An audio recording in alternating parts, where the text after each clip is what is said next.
네, 안녕하십니까. 저는 강남순환도로 809 토목 현장에서 근무하고 있는 도재경 사원이라고 합니다. 네, 안녕하십니까. 저는 강남순환도로 809 토목시공 현장에서 근무하고 있는 김진욱 대리입니다.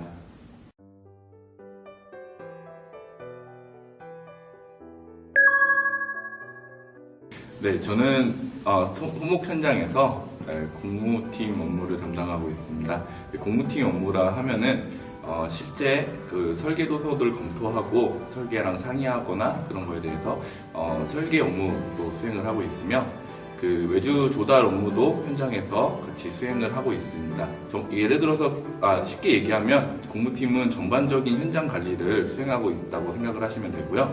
공사팀의 경우는 직접 필드에서 도면과 그 기준에 맞게 공사가 잘 되고 있는지 또한 근로자들 분께 근로자들을 관리하고 안전관리 역할을 같이 수행하는 그런 역할을 하고 있습니다. 맞아요. 공사팀은 주로 이제 필드에서 나가서 뛰는 역할이고, 공무팀은 이제 사무실에서 이제 전반적인 현장을 관리하는 역할이고. 저는 취업을 준비하면서 좀 롯데건설 홈페이지를 많이 참고했던 것 같아요.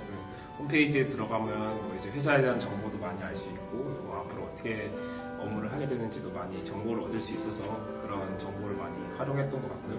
또 뭐 전형을 통과하기 위해서 여러 그 스터디원들이랑 같이 스터디를 하면서 좀 준비했던 것 같습니다. 저 때도 뭐 캠퍼스 리크루팅에 참가를 한다든지 아니면은 선배들한테 술 한잔 얻어먹으면서 어떻게 그런 현장에서의 생생한 소리를 듣고자 노력을 많이 했는데요. 오늘과 같은 이런 유튜브 영상이 여러분들께도 많이 도움이 됐으면 좋겠습니다.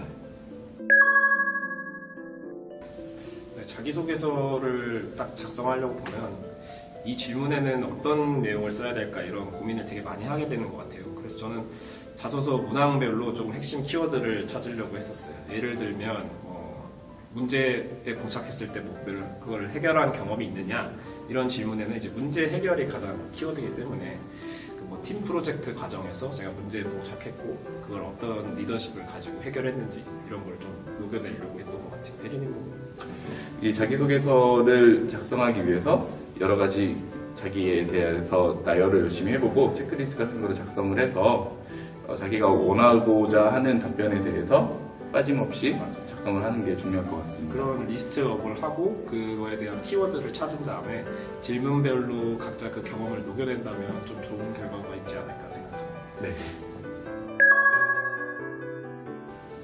제가 면접 당시 가장 기억에 남는 질문은 살면서 위법행위나 그런 잘못을 한 적이 있느냐 이런 질문을 받았던 게 가장 기억이 남는데요.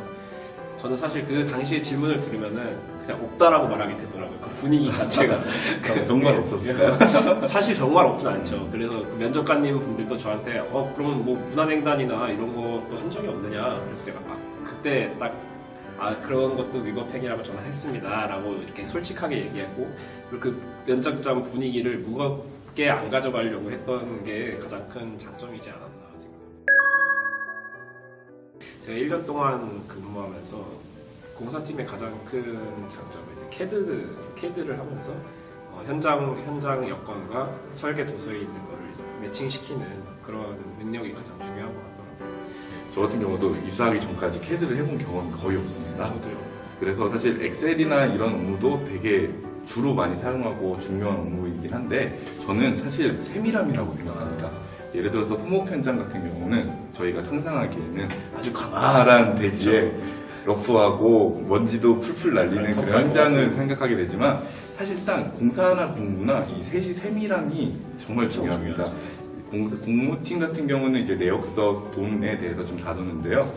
금액을 오타를 내면은 수십억이 왔다 갔다 할 수도 있고요.